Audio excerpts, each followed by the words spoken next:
Pour commencer, j'aimerais faire une citation de Durkheim qui parlait des corporations et les définissait en indiquant que l'identité d'origine, de culture, d'occupation fait de l'activité professionnelle la plus riche matière pour une vie commune. Le propos de Durkheim, c'était d'indiquer que la profession était un milieu moral et donc vous savez peut-être que Durkheim a proposé qu'on développe la corporation comme structure intermédiaire de socialisation pour contrer le phénomène d'anomie qu'il constatait dans le suicide notamment. Et donc Durkheim a posé une définition comme milieu moral. Alors, pour ce qui concerne les métiers de la formation, ce que moi j'ai plutôt constaté, c'est qu'il y a une faiblesse de l'unité du groupe qui apparaît distendue, dispersée, éclatée. Et finalement, c'est un groupe professionnel incertain. Donc, si c'est un groupe qui concerne un nombre important d'individus, 200 000 pour l'enquête qui fait la comptabilité la plus forte, 200 000 individus, c'est un groupe professionnel important. Si c'est un groupe qui a vu une croissance continue tout au long des 30 dernières années, on peut penser qu'il n'a pas réussi à adopter un mode de régulation des pratiques, des règles qui permettent d'en définir strictement l'activité et qui permettent d'en contrôler la frontière, c'est-à-dire de délimiter le groupe et d'en fixer une frontière bien établie. Le titre de la journée, formation, insertion, accompagnement. Accompagnement, c'est nouveau. Avant, il n'y avait pas accompagnement dans les titres de profession. Et donc ça montre bien que l'activité est sans cesse en train d'être redéfinie. Si bien que l'unité du groupe est plus faible, plus incertaine que si l'activité avait été définie de manière un peu univoque il y a 40 ans et qu'on était resté sur la même définition. Voilà. Il y a un ouvrage récent, en 2009, qui est sorti, de Sociologie des professions, de Florent Champy, qui indique qui définit 3 logiques de segmentation. Brièvement, une segmentation hétéronome, donc où il y a une répartition géographique des clients, je cite, ou de leur position dans la stratification sociale. Et donc c'est une segmentation qui joue sur le prestige des professions. Par exemple, les psychiatres ou les architectes qui ont des clients d'origine sociale différente. Un psychiatre qui reçoit des gens dans son cabinet, ou bien un psychiatre qui traite dans un hôpital des gens qui sont plutôt au RSA ou au RMI. Donc il y a une variété de clients. Donc ça, c'est une segmentation hétéronome. Une segmentation organique qui consiste en une division du travail. Donc la médecine est l'exemple type. Chaque médecin où il y a le généraliste, le spécialiste de telle partie du corps ou de telle autre. Et donc la segmentation organique, elle génère une coopération entre les différents segments et elle limite la concurrence. Et puis une troisième segmentation qu'il appelle agonistique. Et donc c'est une segmentation où un segment conteste la légitimité d'un autre segment. Son exemple privilégié, c'est la médecine préventive contre la médecine curative. Donc les médecins scolaires font de la médecine préventive et ils peuvent contester le mode de traitement des maladies dans la médecine curative. Enfin, ils ne contestent pas le fait qu'il faille soigner, mais ils contestent le fait que la médecine ne soit axée que sur le curatif. Ce qui me semble, c'est que les métiers de la formation ne correspondent à aucun de ces 3 modes de segmentation. Et donc, on ne retrouve pas ces 3 types pour une raison assez simple, mais très forte, c'est que les formations, dans les exemples que donne Champy, tous les groupes professionnels ont eu un parcours de formation similaire.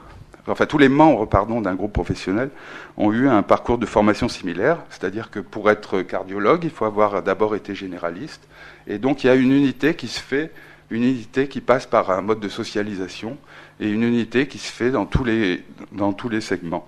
Un architecte, même s'il spécialise dans les bâtiments publics, eh bien, il est architecte des PLG, et il a suivi une formation, alors certes, pas aux mêmes périodes que tout le monde, certes, il y a des différences, mais toujours est-il qu'il a suivi une formation que tous les architectes des PLG ont suivi et passé un diplôme.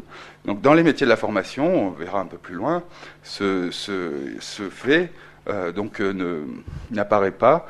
Les formations sont les formations qu'ont suivi les agents de la formation sont très diverses et très éclatées. Alors je vais présenter quelque chose en trois étapes. Dans un premier temps, je vais faire un retour en arrière, c'est-à-dire que je vais essayer de faire un peu l'historique de l'émergence des métiers de la formation.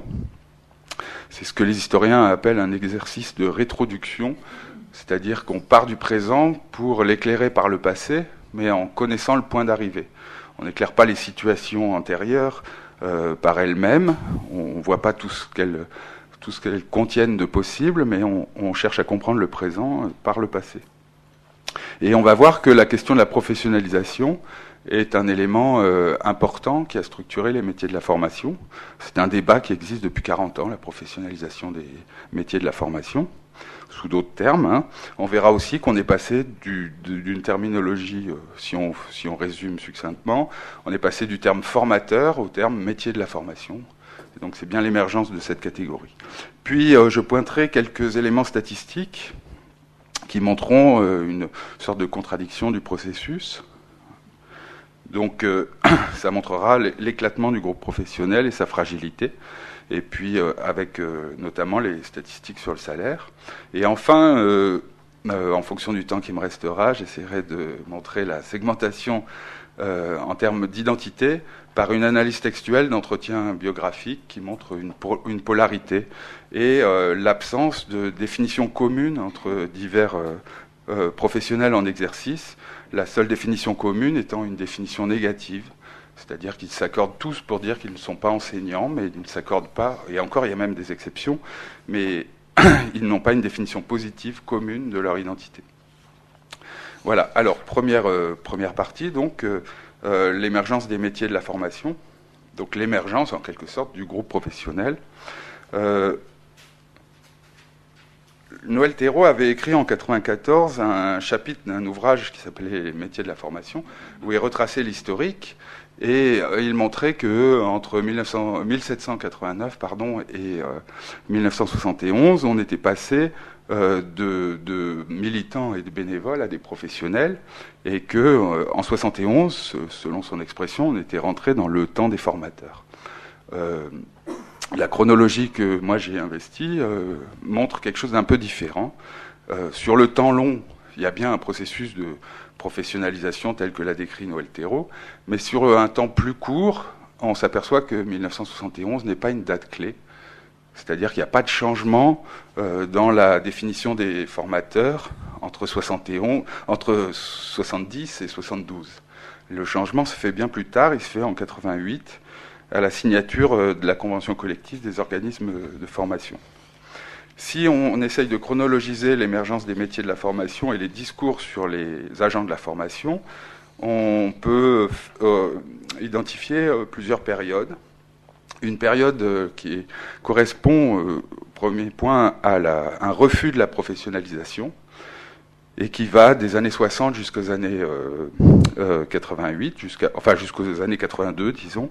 Et puis une période de troubles et de conflits qu'on peut dater entre 82 et 88. Et enfin, après la signature de la convention collective, une période qu'on peut qualifier de période de fascination pour les professions, qui va de 88 à aujourd'hui. Alors je m'arrête un peu avant, moi, mais avant aujourd'hui, parce que c'est toujours difficile de savoir dans quelle situation on est au présent. Alors, dans les années 60, donc dans la première période, la question des agents de la formation est marquée par un refus assez net, assez affirmé de la professionnalisation.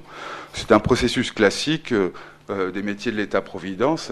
Dominique Schnapper considère que le passage de la vocation à la profession génère des résistances. C'est pas une exception chez les travailleurs sociaux, chez d'autres professions qui ont fait le même cheminement.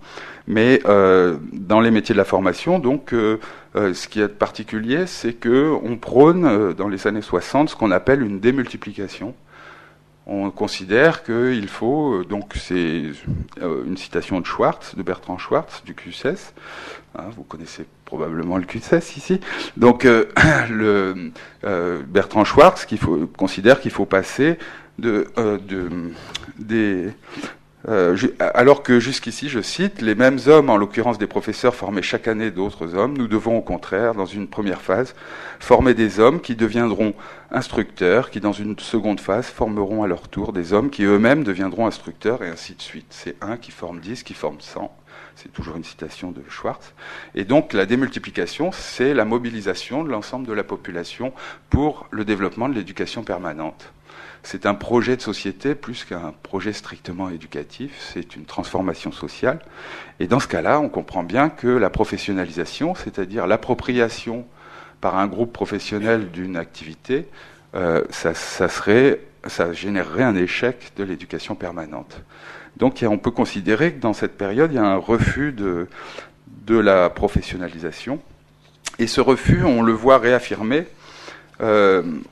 dans les années 70, puisque en 1974, dans un éditorial de la revue Éducation permanente, qui est consacrée aux formateurs, il est indiqué que les formateurs continuent de refuser que leur action soit une spécialité de plus, car le succès de leur activité, donc la réussite, la généralisation de l'éducation permanente, suppose la mort de leur spécialité.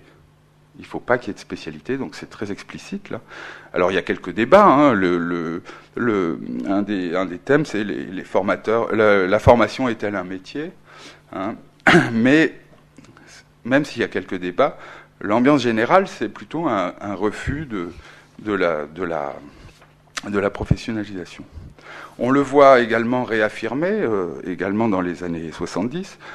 Toujours dans la revue Éducation permanente, par les représentants des confédérations syndicales qui indiquent à la question, donc juste après, c'est un numéro de 1971, et donc après la signature de l'accord de 1970, les représentants des confédérations indiquent, enfin certains, que des formateurs, il n'en faut plus. Donc la question qui leur est posée, c'est quelle sera la formation et qui sera formateur?